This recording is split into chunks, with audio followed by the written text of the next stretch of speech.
Bitly alternative life. இதில் நம்ம URL எப்படி சட்டன் பண்ணுறோன்னு பார்க்கலாம். ஃபஸ்ட்டு வந்து லாகின் பண்ணி உள்ளே வந்துடுங்க. லாகின் பண்ணி உள்ளே வந்ததும் லிங்க்ஸ்னு கிளிக் பண்ணுங்கள். லிங்க்ஸுக்குள்ளே வந்துட்டு க்ரியேட் லிங்க்கு சட்டன் யூஆர்எல் கொடுத்துட்டு நீங்கள் எந்த லிங்க் காப்பி பண்ணணுமோ சட்டன் பண்ணணுமோ அதை எடுத்துக்கோங்க. எடுத்து வந்து இதில் பேஸ்ட் பண்ணிடணும். பேஸ்ட் பண்ணிட்டு நேம் யூசர் நேம் வந்து என்ன வேணுமோ வச்சுக்கலாம். நான் வந்து என்ன வைக்கிறேன்னா ஃபார்ம் டெஸ்ட்டுன்னு வைக்கிறேன். உங்களுக்கு என்ன நேமோ வேணுமோ வச்சுக்கலாம்.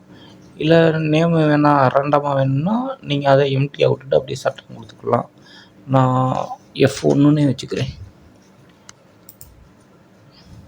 ஓகே, இப்போ சட்டன் ஆகிடுச்சு. தேங்க்யூ ஃபார் வாட்சிங்.